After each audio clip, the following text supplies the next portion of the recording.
Kanjeng Nabi itu sampean nggak kenal Kanjeng Nabi. Kanjeng Nabi itu jangankan mau bicara, nggak bicara itu sudah mengajak. Nggak bicara itu mengajak Kanjeng Nabi itu, menarik. Orang selalu ingin dekat dengan beliau.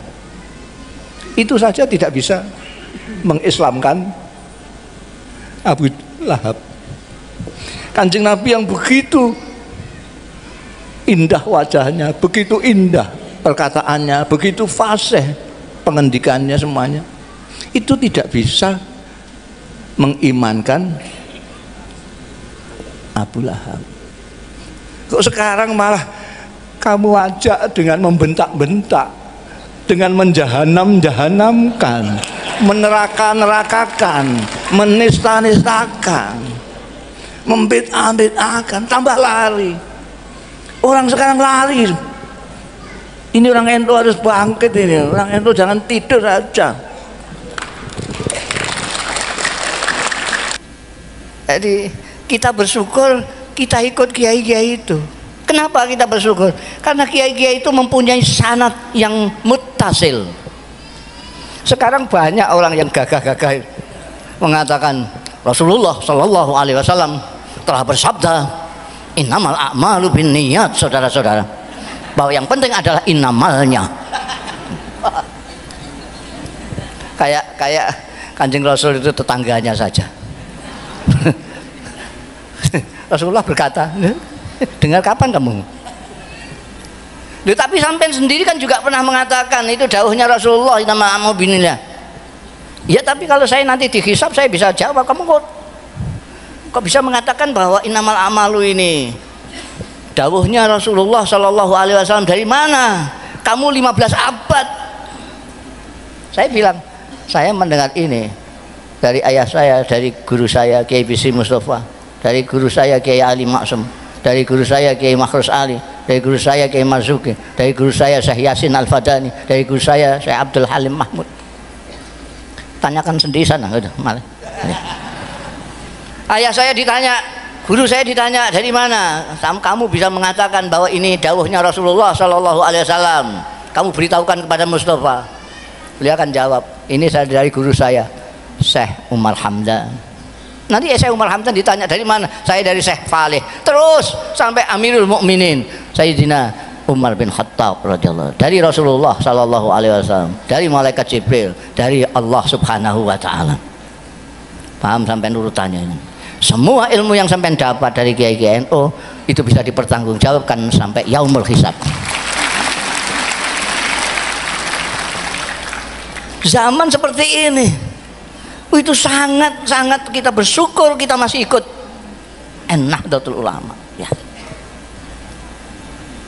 Sampai tinggal bilang saja, sampai bisa mengatakan begini, saya dengar dari Kiai Ahmad Rohyat.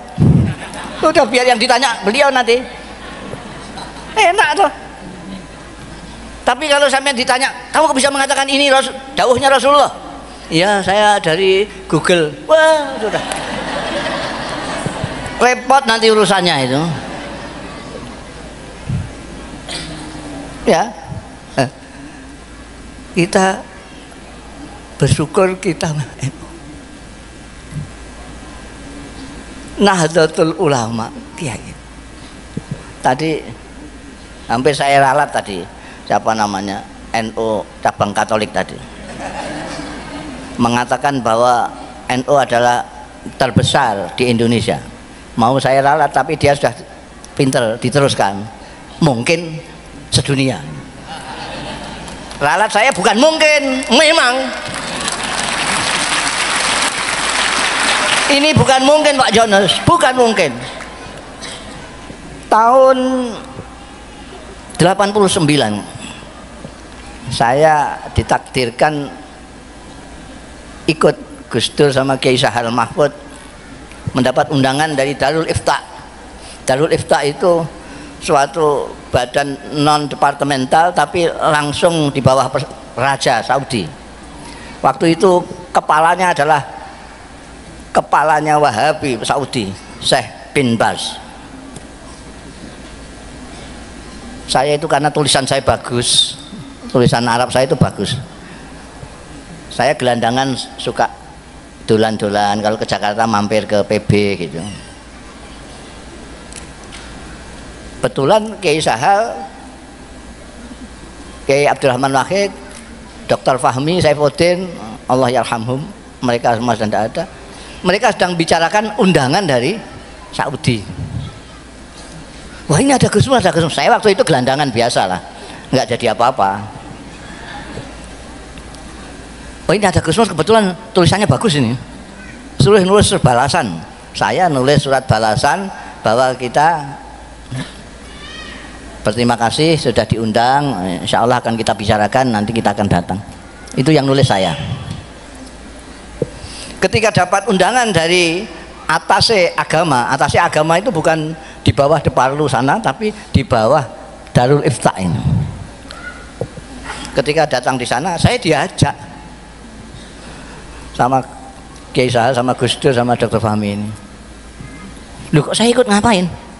Loh, nanti kalau ada yang harus ditulis-tulis lagi kan, biar tulisannya sama dengan yang masuk akal juga itu ya. Saya ikut sana, ternyata di sana itu hanya untuk menulis siapa-siapa yang akan berangkat.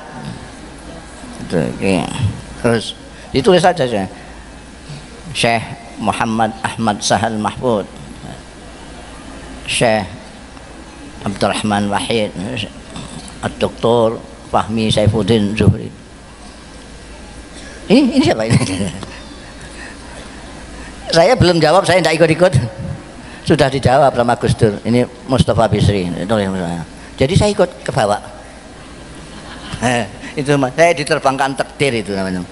Bukan lah kan di sana itu kan resmi, terima pejabat-pejabat sana itu. Saya bilang sama Gus Dur, ini terus saya nanti itu gimana sampai mengenalkan diri sampean ketua NU. Ini Kiai Sahal Rois, ini wakil ketua NU. Lah sampean nanti kalau mengenalkan saya apa?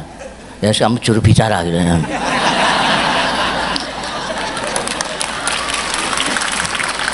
Padahal ini bisa bicara semua kok ada juru bicaranya. Ya tapi yang penting kan saya bisa ke Saudi Arabia, bisa ke Mekah, sudah seneng saya. Nah, pada waktu itu Jumat, kalau Jumat itu Syekh bin Bas itu tamunya seluruh dunia itu. Dia punya ruang tamu panjang sekali, isinya kursi tok untuk udah ngaji sebentar, ngaji tafsir, ada yang baca Quran, terus dia nerangkan sebentar, terus menemuin ini dari Eritania, ini dari ini, semua ditemui satu persatu, delegasi tamu itu. Kita tidak, dari Indonesia kok enggak sendiri. Wah, saya sudah mau protes sebagai juru bicara ini. Tapi dipegangi sama Dr. Fahmi, tidak usah lah, biar beliau sudah masuk ke ruang istirahat. Begitu masuk ruang istirahat, ada sekretarisnya keluar. Tamu yang dari Indonesia mana? Wah, ternyata kita diterima di ruang istirahat beliau. Beliau begini, sudah tiduran gini. Gitu kita datang, ini dari NU ya. Nah, terus tanya, itu berapa anggotanya Nahdlatul Ulama itu berapa? Tidak ada yang jawab. Mungkin ini nunggu juru bicara. Saya langsung jawab karena noleh ke saya aja. Saya bilang 50 million ya Syekh. Saya bilang 50 juta. Itu saya karang aja waktu itu. Belum ada penelitian seperti sekarang. Survei yang terakhir itu tadi yang disebutkan 90. Itu yang survei itu. Dulu saya mengatakan 50 juta perkiraan. Dia langsung jinggal dari tiduran gitu. 50 million. Dia kaget. Itu 2 kali lipat lebih penduduk Saudi Arabia.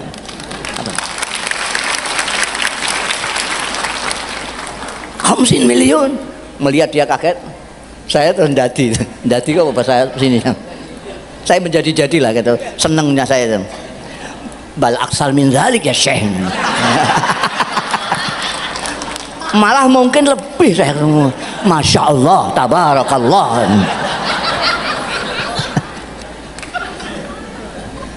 Ternyata sekarang ini 90 juta. Itu berapa kali lipat penduduk Australia itu? Bisa 4-5 kali. Terbesar di dunia. Bukan mungkin. Bahkan sampai saya berani mengatakan di mana-mana. Memamerkan NO, saya itu memamerkan NO di Amerika, di Eropa, di Jepang, di mana-mana saya mengatakan ini yang terbanyak di dunia. Ini yang disebut Kanjeng Nabi, insya Allah menjadi sawadul azam. Alaikum bisawadil azam. Terbanyak di dunia. Dan saya sudah ngecek cara berpikir, cara memahami. Saya sudah ketemu Grand Syekh Azhar, Syekhul Azhar. Saya ketemu Grand Mufti Syria, Syekh Hasun, Grand Mufti Qatar. Semuanya pikirannya sama dengan kiai-kiai NU semua. Saya nggak tahu pikiran-pikiran yang lain itu entah siapa itu. Pembesar-pembesar di Timur Tengah semuanya pikirannya sama. Saya sudah ngecek semua. Semuanya seperti kita, ahli sunnah wal jamaah, tawassut wal i'tidal. Maka sekarang ini di dunia sedang mencari NU untuk dijadikan guru bagi perdamaian dunia.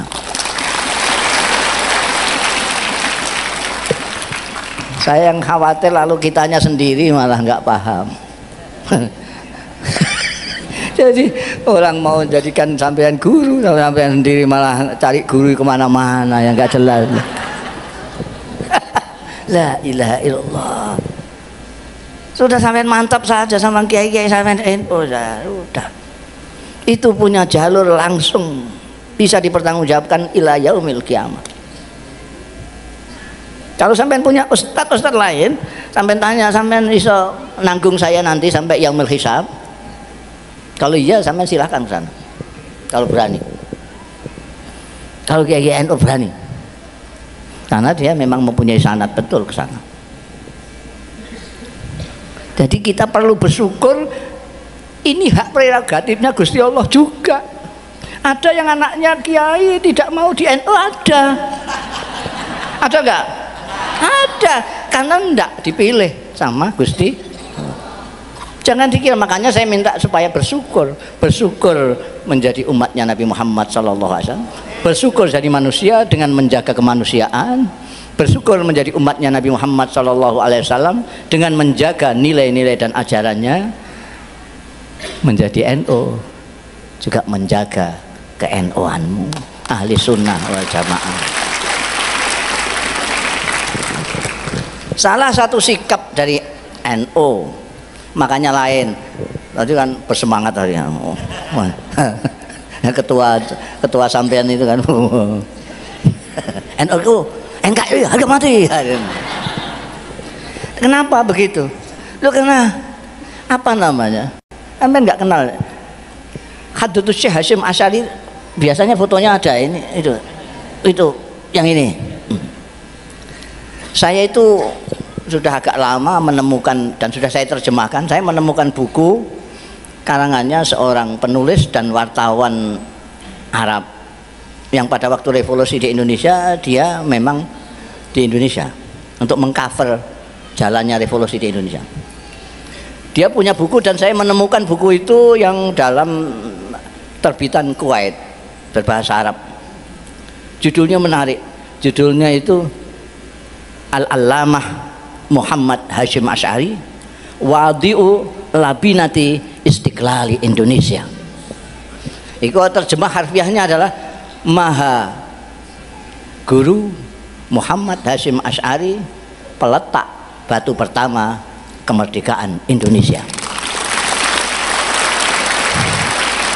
Itu buku karangannya Said Asad Muhammad. Sudah saya terjemahkan. Amin, silahkan cari di toko-toko. Jadi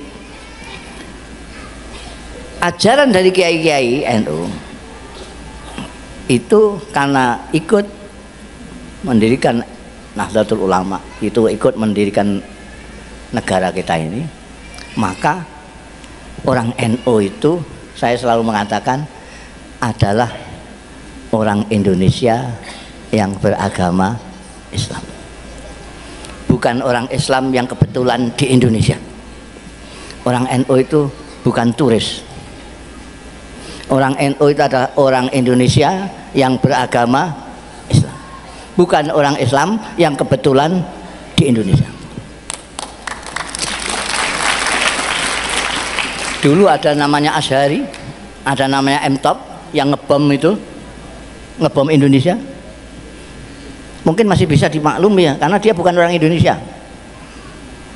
Jadi kalau Indonesia hancur dia nggak merasa rugi, nggak apa, dia bukan orang Indonesia. Tapi kalau sampean mau merusak Indonesia, wah, tak lawan kamu. Ini rumah kita bersama, harus kita jaga bersama. Jadi itu tadi sudah kita bersyukur karena manusia dengan menjaga kemanusiaan kita, bersyukur menjadi umatnya Nabi Muhammad Sallallahu Alaihi Wasallam dengan menjaga nilai dan ajarannya Nabi Muhammad Sallallahu Alaihi Wasallam, bersyukur menjadi orang NU dan melaksanakan ajaran-ajaran NU. Ada lagi satu lagi,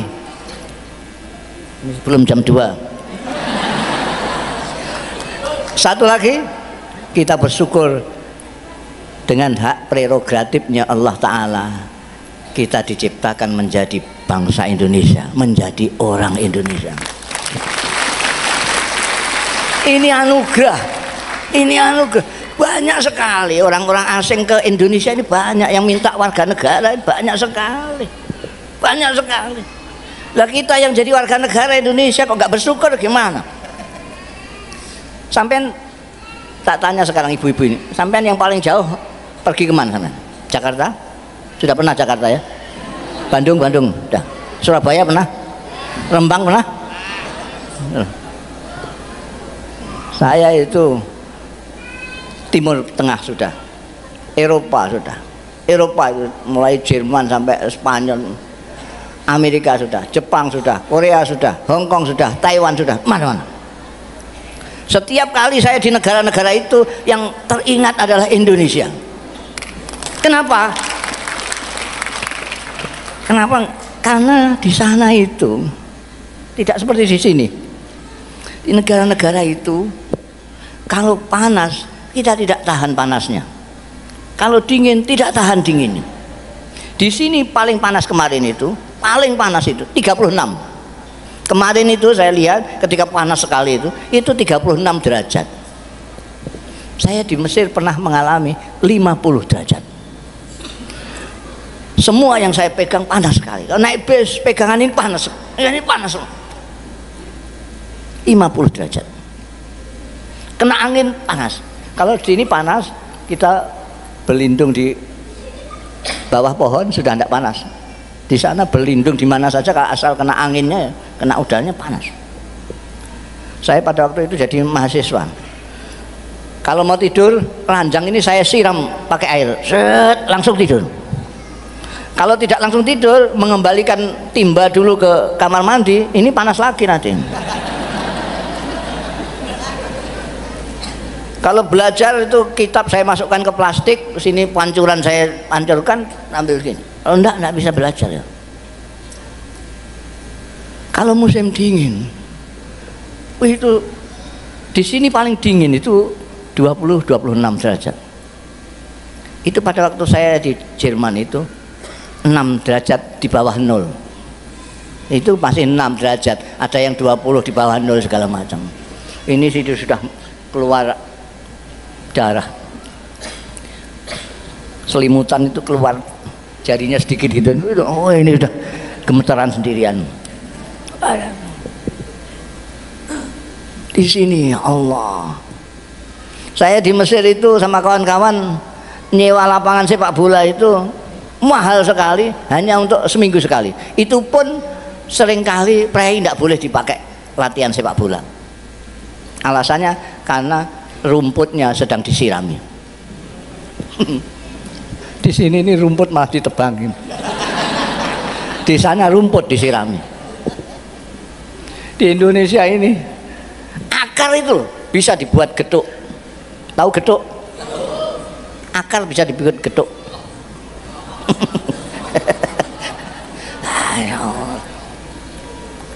Indonesia ini dulu ada Grand Syekh, Syekhul Azhar itu ulama yang terbesar di Mesir.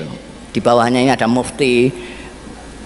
Kalau presiden mau ngangkat menteri agama, di sana namanya Wazirul Auqaf wad Din, itu harus lewat Grand Syekh ini. Itu yang pernah Grand Syekhnya Syekh Shaltut itu pernah ke Indonesia. Orang Mesir itu lebay, bahasanya anak muda itu lebay. Lebay itu mubalaghahnya kelebihan lah. Mubalaghahnya itu balik sekali. Jadi begitu datang di sini dibawa ke Bogor, dibawa ke apa namanya yang di Bogor itu Kebun Raya Bogor. Dibawa Kebun Raya Bogor. Masya Allah, tabarakallah. Ini jangan-jangan nanti orang Indonesia tidak kaget ketika ke surga. Itu lebaynya di situ, lebay, mubalaghah. Kalau tidak kenal orang Mesir, wah ini penistaan, mesti gitu.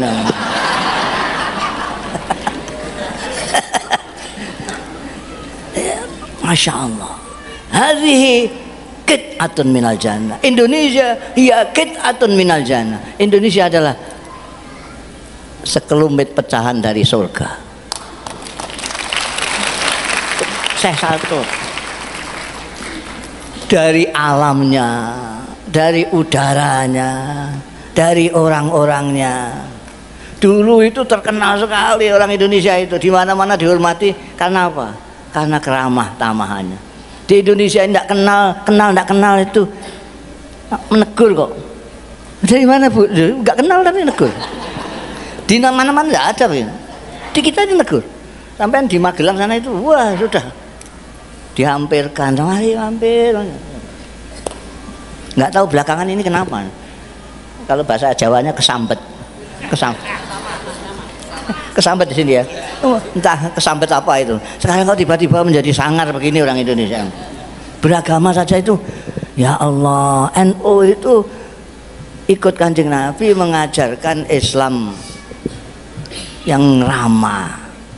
Kanjeng Nabi Muhammad SAW menyontohkan diri beliau. Kanjeng Nabi itu sampai nggak kenal Kanjeng Nabi. Kanjeng Nabi itu jangankan mau bicara, nggak bicara itu sudah mengajak.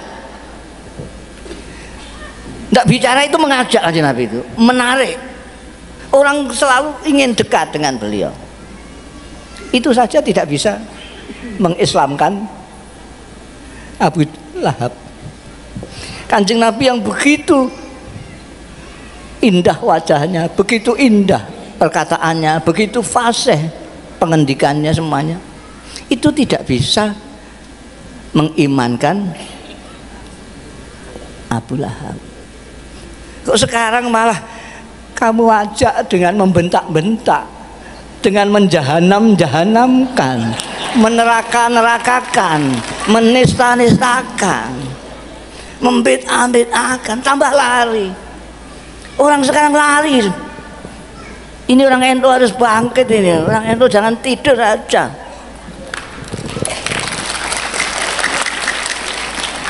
Harus bangkit. Jangan biarkan Islam dirusak sama orang Islam bodoh-bodoh itu. Dirusak, cemar kita, malu kita. Dulu semua orang menghargai Islam karena kiai-kiai kita memang menampilkan Islam dengan tampilan yang indah. Kiai-kiai tidak ngomong saja, bahkan ada kiai yang tidak ngomong tapi perilakunya yang ngomong. Kiai-kiai pesantren dulu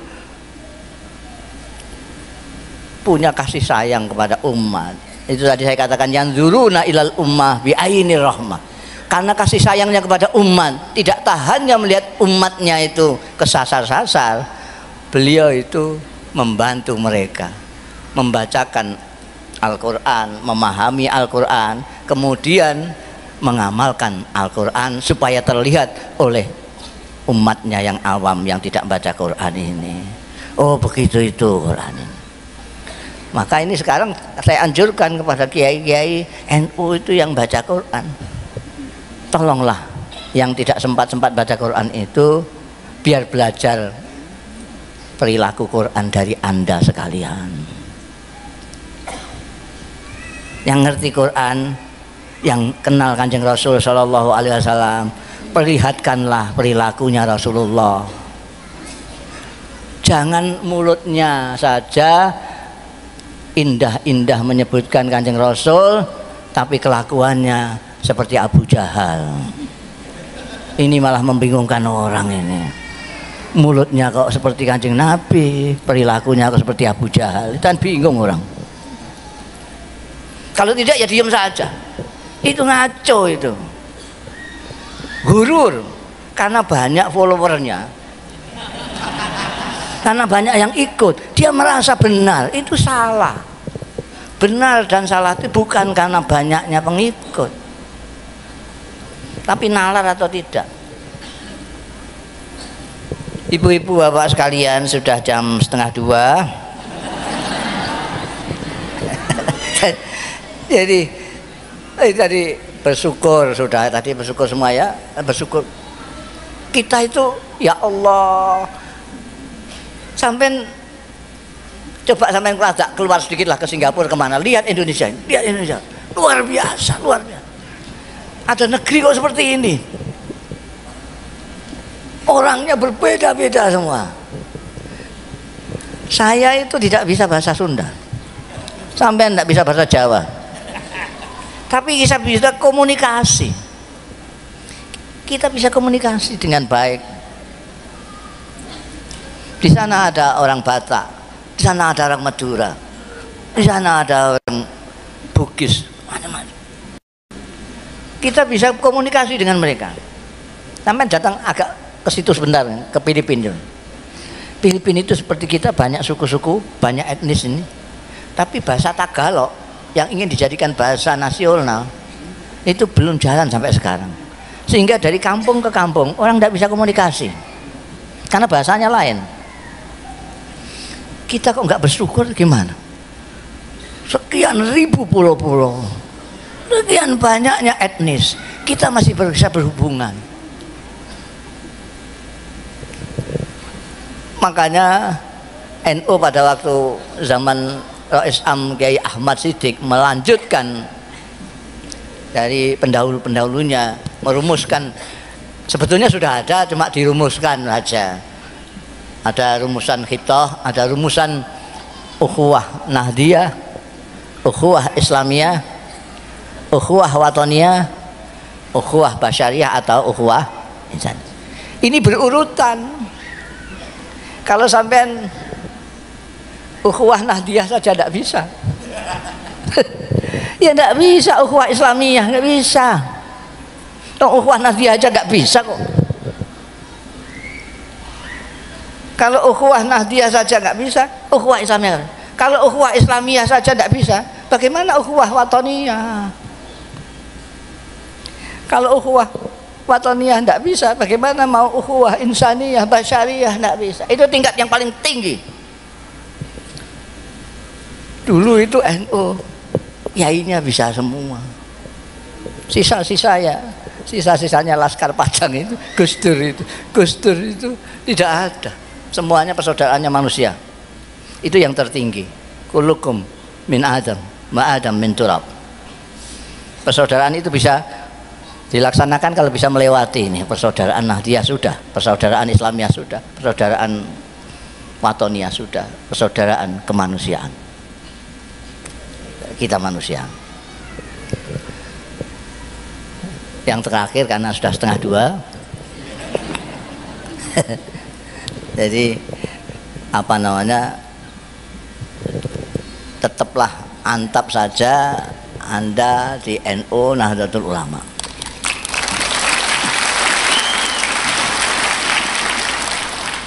Jangan tergoda dengan tampilan-tampilan gagah tapi tidak bertanggung jawab. Kadang-kadang anak sekarang itu seneng denggagah. Wah, begitu gagah itu. Ayo kembali kepada Quran dan hadis. Kembali ke Quran dan hadis. Coba tunjukkan Quran, baca sampean paham apa enggak? Kelekep dia enggak bisa. Gayanya saya kembali ke Quran. Jangan ikut kiai, ikut Quran. Ini sombong sekali dan tidak punya rasa rahmah. Lain dengan ulama-ulama kita. Dari dulu ulama-ulama kita itu sangat perhatian, peduli kepada masyarakat, sehingga sampai rakyat tidak dibiarkan untuk melihat Quran sendiri. Istimbat Quran sendiri tidak bisa, wong rakyat jelata kok. Mereka yang istimbat, mereka yang ngambil dalil-dalil, mereka bikinkan buku pintar untuk orang-orang awam supaya segera dapat sholat. Ada sulam sapina, ada takrib. Ini menolong masyarakat yang tidak sempat baca Quran. Mereka disangka mereka itu Imam Syafi'i, imam-imam kita itu tidak baca Quran. Kiai-kiai itu ngedobos saja maksudnya. Jangan ikut kiai. Loh, lah ikut siapa? Quran. Loh, kamu kira kiai-kiai itu dari mana? Apa dari Google?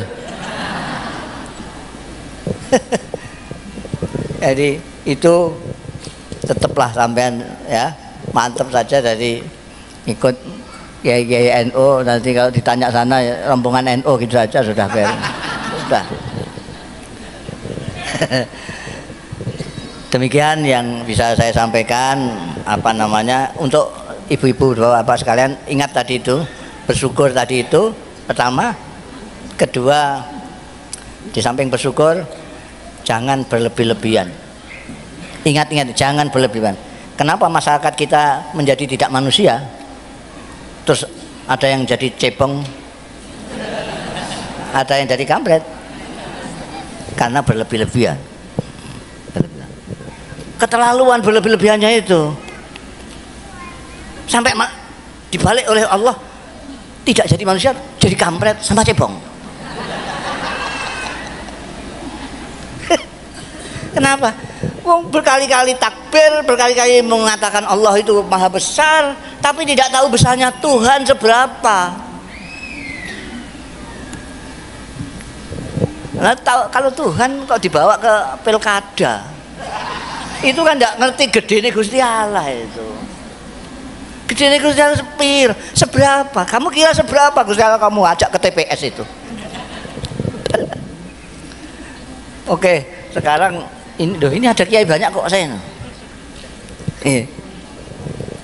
Ini saya diminta oleh Kiai Rohiyat ini untuk doa. Jadi sampean itu harus bersyukur lagi sekarang. Ini banyak kiai-kiai, tapi karena ada saya, kiai dan Habib lagi. Ini karena ada saya, mereka nggak pede untuk doa itu. Kalau mungkin beliau-beliau ini tahu lah, kalau doa saya itu yang paling mujarab ya doa saya. Ini sudah terbukti di mana-mana. Karena itu sekarang tinggal sampean minta apa? Minta apa? Jadi kalau Indonesia damai itu doa umum. Saya itu biasa kalau doa itu tidak hanya doa umum, tapi yang khusus-khusus juga. Jadi doa umum jelas itu. Nanti saya doakan Indonesia segala macam itu iya. Tapi saya kalau doa selalu saya minta supaya masing-masing juga mendoa. Masing-masing meminta permintaannya sendiri-sendiri. Karena Tuhan itu kaya sekali. Ini cuma seberapa? 7,5 miliar minta semua kepada Allah Ta'ala, diberi semua oleh Allah Ta'ala. Kekayaan Allah tidak berkurang sama sekali, kecuali seperti halnya jarum sampean celupkan ke lautan, kamu angkat yang basah-basah ini yang diberikan 7,5 miliar, dan kekayaannya Tuhan masih satu lautan itu, kaya sekali. Jadi sekarang minta apa? Biasanya kalau saya berdoa di mana-mana, dan memang saya sekarang profesinya doa. Karena sudah terkenal doa saya itu mujarab, jadi sudah tidak ada tausiah segala macam begini nih, langsung sudah doa aja. Ya Kerawang aja yang belum dengar ini. Jadi kalau biasanya saya ajak membaca Fatihah 1 kali. Ini kalau anak-anak muda yang biasa buka YouTube tahu. Saya kalau doa, saya ajak jamaahnya membaca Fatihah sekali. Tapi Iyyaka nasta'innya 11 kali. Iyyaka nasta'innya 11 kali, Fatihahnya sekali.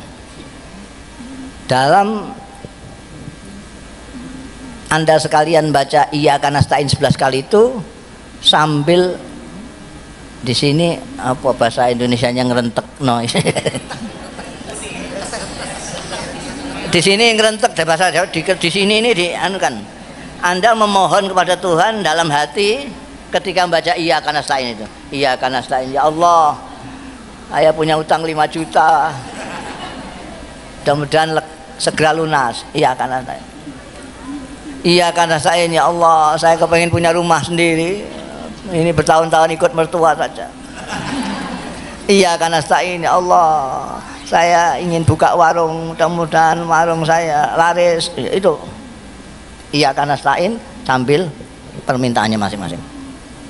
Sekian banyaknya kan tentu beda-beda lah permohonannya. Ini mumpung saya yang doa, sampai pergunakan kesempatan ini untuk memohon kepada Allah apa yang Anda paling inginkan saat ini. Iyyaka nasta'in, ya Allah, mudah-mudahan saya segera bisa naik haji, ya bangsa gitulah. Sudah ya, paham ya? Itu. Kalau misalnya punya hutang, ya hutang yang 5 juta ke atas lah. 5 juta. Ini yang doa saya. Ya. Masa 100.000 aja saya yang doa. Kebesaran yang doa itu. Ya, kalau sudah mari kita. Pasti dikabulkan, pasti. Kok sampai tidak dikabulkan oleh Tuhan, itu kemungkinannya cuma 3. Kemungkinan pertama, Anda tidak percaya sama saya. Masa begitu doanya mandi, doa saya mujarab gak percaya. Ya ada mujarab betul. Kemungkinan yang kedua, itu permintaan sampean mustahil. Permintaan yang mustahil, misalnya ini kok kabar-kabarnya akan ada reshuffle menteri ya. Ini kalau diganti itu saya mudah-mudahan. Ya meskipun itu apa saja mungkin ya, tapi kan itu ya mustahil lah itu. Yang ketiga, permintaan sampean itu apa namanya kurang pas. Jadi Tuhan itu baik sekali dengan kita. Kalau doa kita itu tidak pas, karena kecenderungan kita kan doa asal minta saja. Asal minta. Pernah suatu saat ada yang minta ke saya nyalon jadi kepala daerah. Sampean saya doa, saya ngamini sampean apa saya yang doa? Ya saya yang doa saja Pak Kiai supaya diamini Pak Kiai. Doanya ini supaya jadi. Sungguh ini sampean yang doa, saya yang ngamini, bukan saya yang doa. Ya saya. Dia rupanya kepengen pas lah dengan keinginannya itu. Ya saya amini. Saya hanya ngamini tok itu. Itu mujarab mandi, langsung jadi. Tapi karena tidak menurut saya, menurut dia, doanya itu saya dengarkan kurang. Kalau saya doakan banyak sekali, calon presiden sampai calon lurah itu ke tempat saya itu banyak sekali. Tanyakan saja presidennya, karena gubernurnya sama lurahnya itu datang ke saya. Saya selalu mendoakan, saya tambahi, ya Allah, kalau manfaat mudah-mudahan jadi, kalau tidak mudah-mudahan tidak, gitu. Ini enggak, pokoknya jadi, betul jadi. Tapi 3 bulan tangkap KPK. Ada yang doanya itu kurang pas oleh Allah itu, kalau di bahasa Jawa dipremakno, apa dipremakno? ah ini kasihan, dari kasihan ini dia sudah punya mobil, sudah punya sepeda motor, ini kok permintaannya dari dulu soal dunia saja dia minta, ndak minta sudah saya kasih. Loh sekarang pas Gusmus sendiri yang doanya mujarab kok dia masih minta dunia lagi, kasihan.